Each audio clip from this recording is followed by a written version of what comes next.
جی السلام علیکم میرے پیارے دوستوں ساتھیوں، جیسا کہ آپ کو پتہ ہے کہ میں آپ کے لیے روزانہ ایک نئی اچھی اور بہت ہی پیاری ویڈیو کے ساتھ حاضر ہوتا ہوں، جس میں ایک بہت ہی سبق آموز اور اچھا قصہ آپ کے لیے لے کے آتا ہوں۔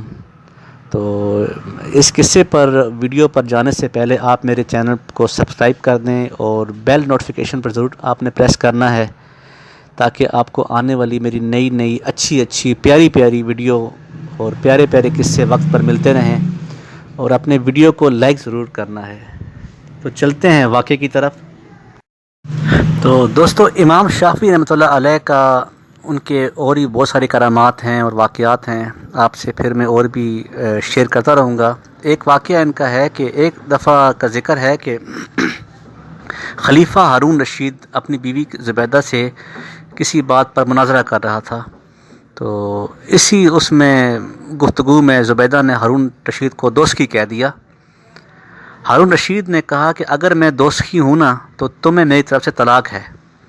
تو اس کی یہ بات کرنی تھی کہ دونوں آپس میں جدا ہو گئے، چونکہ خلیفہ کو زبیدہ سے بہت محبت تھی اور زبیدہ بھی خلیفہ کو نہایت محبوب رکھتی تھی، اس لیے دونوں بے قرار ہوئے اور تمام علماء کرام کو جمع کر کے فتویٰ طلب کیا۔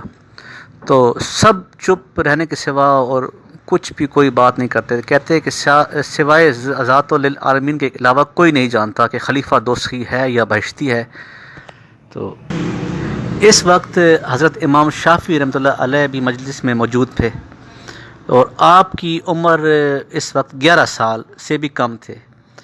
آپ نے کھڑے ہو کر کہا کہ اس مسئلے کا جواب میں دیتا ہوں۔ سب لوگ حیران رہ گئے کہ ایک چھوٹا سا بچہ کیا جواب دے سکتا ہے۔ تب ہارون رشید نے کہا، آپ کو بلا کر آپ سے پوچھا کہ آپ نے کہا کہ چونکہ آپ سائل ہیں اس لیے آپ تخت سے نیچے اتر جائیں اور مجھے تخت پر بیٹھنے دیں، تب میں آپ کو جواب دوں گا۔ خلیفہ نے ایسے ہی کیا۔ جب آپ امام شافعی رحمۃ اللہ علیہ آپ جب تخت پر بیٹھ گئے تو فرمایا کہ تمہارے سوال کا جواب میں بعد میں دوں گا، پہلے تم میری بات کا جواب دو۔ پوچھا کیا سوال ہے؟ فرمایا کہ کبھی کسی گناہ کے کر سکنے کی ہمت ہوتے ہوئے بھی تم نے خوف خداوندی سے اس گناہ کو ترک کیا؟ تو خلیفہ نے کہا، ہاں بالکل، میں نے ایسا کئی بار کیا۔ تب آپ نے فرمایا کہ میں حکم دیتا ہوں کہ تم بہشتی ہو۔ تمام علماء کرام یہ سن کر سب نے کہا کہ یہ کس طرح اور کس کا حکم ہے؟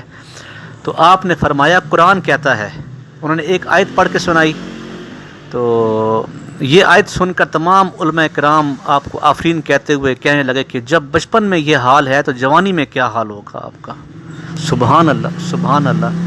ان کے دوستوں اور بھی بہت سارے واقعات ہیں، میں آپ سے شیئر کرتا رہوں گا۔ تو ملتے ہیں میری نئی ویڈیو کے ساتھ، تو اپنا خیال رکھیے گا۔ اللہ حافظ۔